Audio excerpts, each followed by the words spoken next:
नमस्कार दोस्तों, मेरा नाम है गौरव और हम स्मार्ट म्यूजिकल स्कूल के ट्यूटोरियल 3 में आप सबका स्वागत करते हैं। सबसे पहले बहुत बहुत धन्यवाद पहले दोनों ट्यूटोरियल्स को देखने, लाइक और सब्सक्राइब करने के लिए।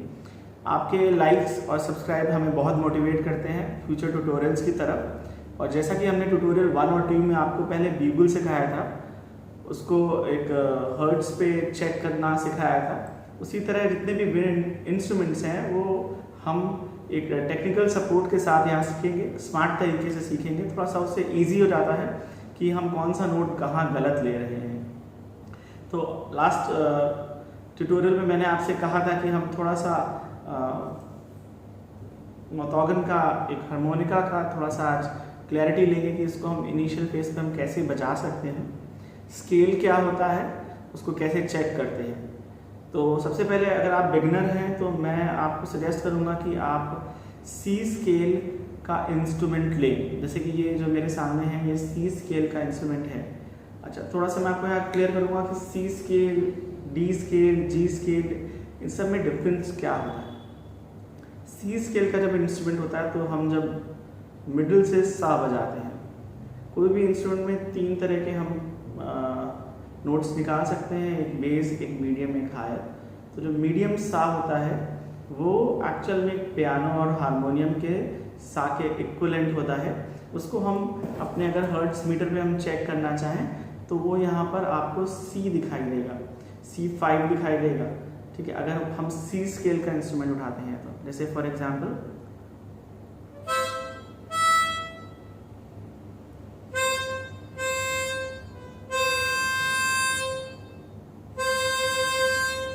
ये मैं सा बजा रहा हूँ और मैं ब्लो कर रहा हूँ और आप देख रहे हैं C5 पर आपको शो कर रहा है। अब हम इसी में अगर रे बजाते हैं, रे जब हम बजाते हैं तो सा के बगल में हमें इनहेल करना होता है। इसी तरह एक्सहेल, इनहेल, ये प और ध तक चलेगा। सा में हम ब्लो कर रहे हैं, रे में हम इनहेल कर रहे हैं, फिर गा में हम फिर से हम ब्लो कर रहे हैं, एक्सहेल कर रहे हैं, फिर मा में इनहेल कर रहे हैं, पा में फिर एक्सहेल कर रहे हैं, ब्लो कर रहे हैं, धा में फिर इनहेल कर रहे हैं। ये नोट थोड़ा थोड़ा डिफरेंस पे अपना आता जाएगा। मैं आपको ये एक हर्ट्स मीटर पे आपको एक ऐप में आपको शो करता हूँ ये कैसे चेंज होता जाता है। ये सी स्केल का है, जब मैं सा बजा रहा हूँ तो यहाँ पर C5 दिखाई दे रहा है। ठीक है, आपको दिखाई देगा।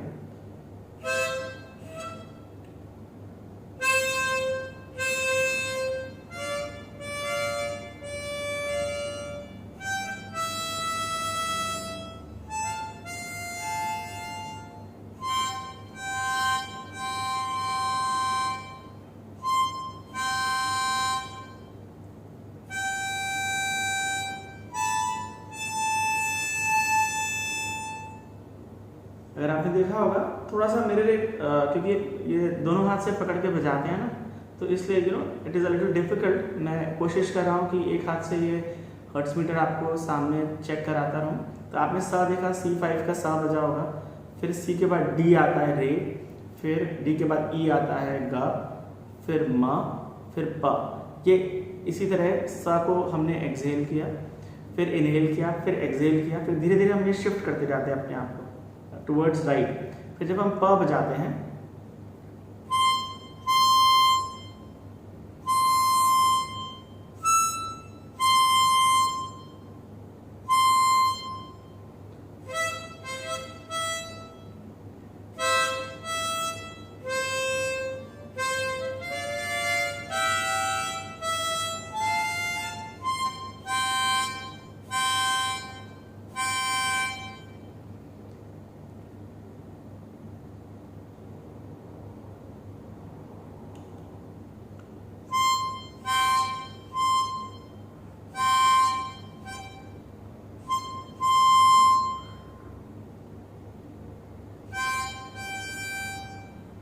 ये G5 का पा आया यहाँ पर।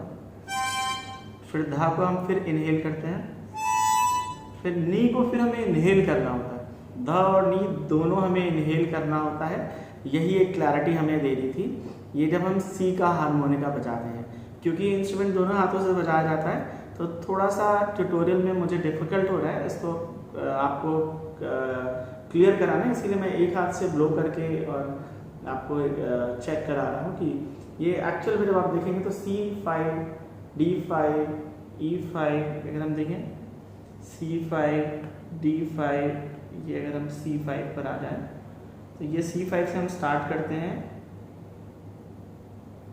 ये C5 आ गया।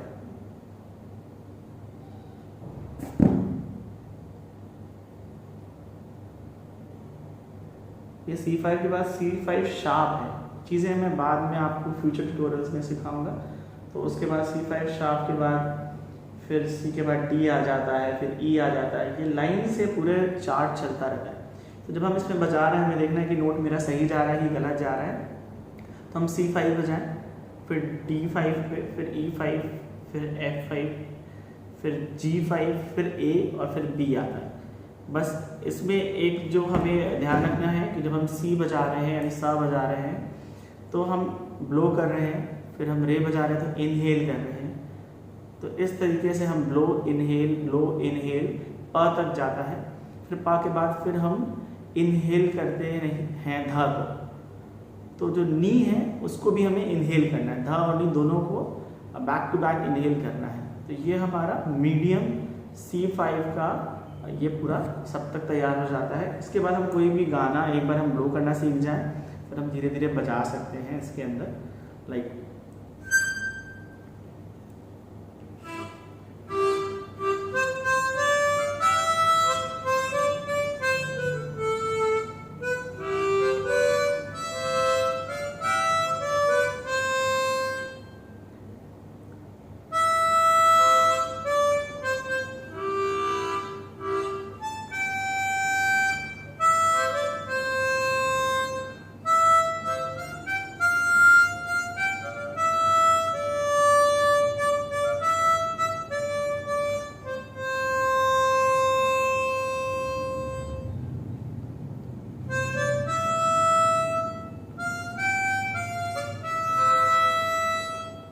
ऐसे कई सारे गाने हैं जिसको हम स्केल पे बजा सकते हैं। मैंने आपसे कहा था कि मैं C स्केल का ये इंस्ट्रूमेंट यूज़ कर रहा हूँ। मैं आपको क्लियर करता हूँ, ये मेरी जो फ्लूट है ये भी C स्केल की फ्लूट है। तो जब हम इसमें सा बजाते हैं तो इसमें भी हमें एक यहाँ पर C का नोटेशन आता है। मैं एक बार कोशिश करता हूँ।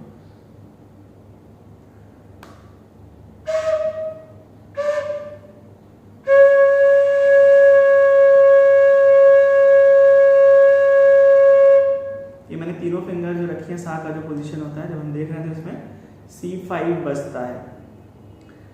अब ये हो गया C स्केल, लेकिन जब हम बात करते हैं इसके सेल्स होते क्या हैं, तो ये फ्लूट मेरी G स्केल की है। अब C स्केल और G स्केल में डिफरेंस ये आ जाता है, या कोई भी और स्केल D, E और F, जब हम सा इसमें बजाएंगे तो वो बेसिकली C नहीं दिखाएगा यहाँ पर। यहाँ पर अब हमारा सब तक जो स्टार्ट हुआ है वो G से स्टार्ट होगा, क्योंकि अब सा जो है वो G बन गया है। अब जैसे हम एक बार ये आपको शो करना चाहेंगे,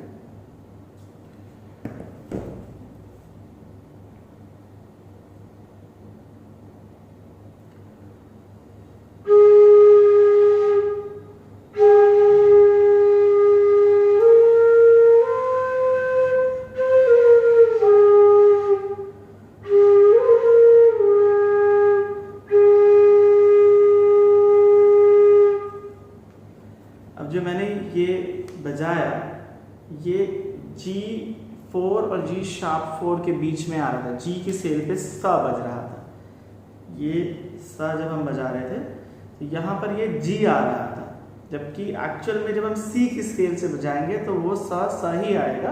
तो ये स्केल का डिफरेंस होता है। तो बेसिकली वो इंस्ट्रूमेंट ही एक अलग स्केल पे तैयार होता है। अगर G की स्केल है तो जब हम सा बजाएंगे तो G यानी प का से वो स्टार्ट होगा। अगर वो D की स्केल है या D का इंस्ट्रूमेंट है तो जब हम सा बजाएंगे तो वो D से स्टार्ट होगा, आपको हर्ट्ज मीटर पे D दिखाई देगा।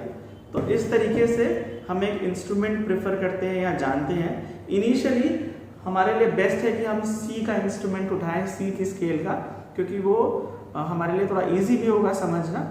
लेटर डाउन द लाइन जब हम और क्लैरिटी ले लेते हैं तो हमारे लिए अच्छा रहता है कि हम और भी चीज़ें बजाएं। जैसे कि ये सी का इंस्ट्रूमेंट है, तो अगर हम नेट पे कोई भी नोटेशन देखते हैं तो वो जनरली सी पे आपको मिलेगी, तो आप इजीली उस नोटेशन को यहाँ पर फॉलो कर सकते हो।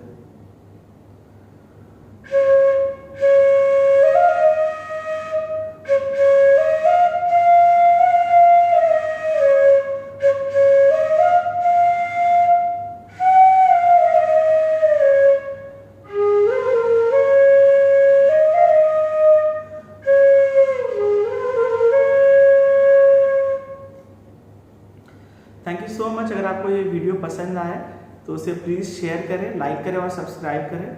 हम ट्यूटोरियल 4 में थोड़ा सा फ्लूट और क्लियर करेंगे कि फ्लूट को हमें किस तरह सीखना है, किस तरह बजाना है। हारमोनिका जो हमने आज थोड़ा क्लियर किया था, इसमें कुछ और क्लैरिटी ले सकते हैं। अगर आपको कोई भी क्वेश्चन क्वेरी है तो आप प्लीज़ मुझे मेल कर सकते हैं या मुझे मैसेज या फिर आप मेरे कमेंट बॉक्स में लिख सकते हैं। मैं कोशिश करूँगा कि आपके उन क्वेश्चंस का जवाब जल्द ही दूँ। Thank you so much.